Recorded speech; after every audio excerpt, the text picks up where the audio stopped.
Thank you, Madam Toastmaster Nisha. To complete Project 6 with the speech titled Accidents Are Good, please help me welcome Toastmaster Rodwell.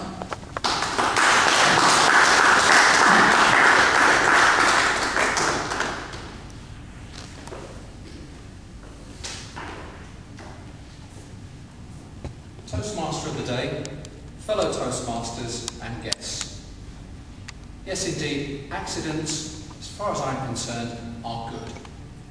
I'd like to go back a couple of years in time when I was a student. Like most students, I had no money, so I had to get a part-time job. And the big place to work was the local supermarket. I stacked shelves, and they were pleased with me because after 3 months, the store closed. And it moved across the road to a big brand new store. But they were looking for volunteers to go back and work in the old store, which had been converted to what they called home and wear. It sounds exciting, but it's not. It's just paint and clothes and garden materials. And just before Christmas, I went back to work there to stack the shelves for them. It was a cold day, it was snowing. I had my new desert boots on, my jeans. I went to see the manager. I was very keen. What would you like me to do? I said. I need some paint now, he said. So anyway, I got my list. I went upstairs in the warehouse where I've been many times before.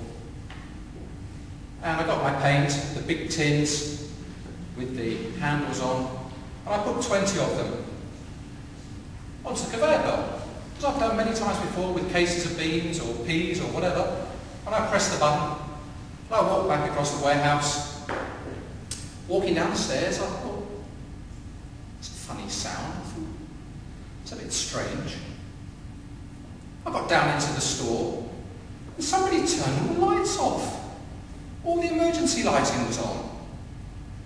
This is bizarre, I thought. I opened the door to the bottom where the conveyor belt was. All I could see was paint. It was all over the floor. It was all over the electrics.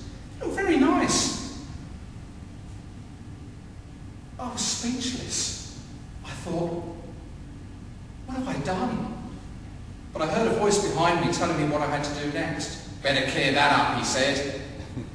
I spent the whole day. Have you ever smelled paint all day? I was shoveling it up into sacks, wandering out into the snow, throwing things into skips. Oh, it was awful, absolutely awful. And I probably agree with most of you. Accidents are not good at all. But when I went back to the other store a few weeks later, everybody called me Mr. Dulux after the paint people. I didn't mind. I thought it was quite funny. But the thing was, it got me noticed. And within 1 year in that store, I had the cushiest job you could imagine. I got more money, and I was paid to talk to my mates all day, wandering around the store. It was great. I really enjoyed it. Anyway, I had to leave Tesco's in the end, and I joined a building company. I was a junior surveyor, and one of my duties was to go out on sites. I used to go out there, I used to enjoy wandering around, chatting to the guys, seeing construction. It was quite interesting. And I had to measure up the bricklayers. It was February, and I went to this office block. It was huge, great big place for rank Hogus McDougall. I met the bricklayer, Dave. Dave had a very deep voice. And thankfully, we went inside first of all and we did some measuring of the work that he'd done. I did all the measuring, he took some notes. We got on well. Then he said, done some more work the other side, he said. As the building wasn't complete, we had to go outside and down into the basement. The basement was not complete.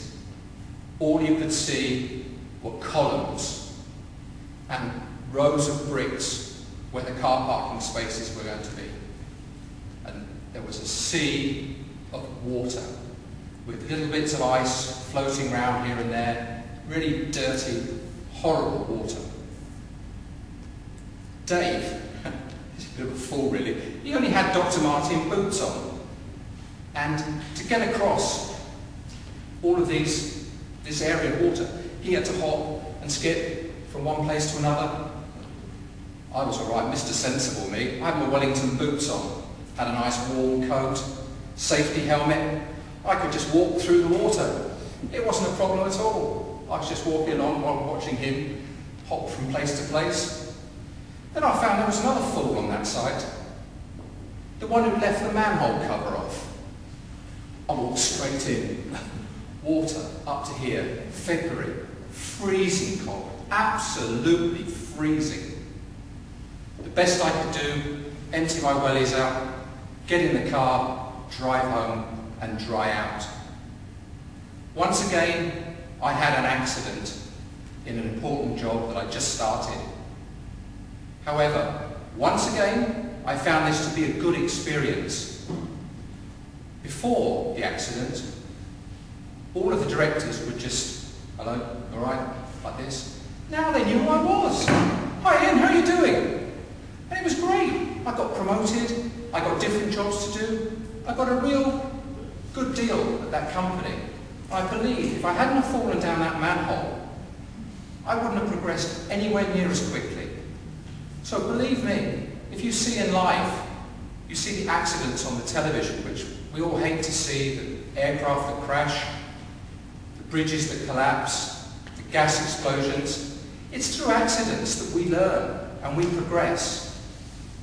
And I have progressed in my life through having the biggest accidents I can find to do. So please, I encourage you, accidents are good. Go out and have an accident as soon as you possibly can. Thank you.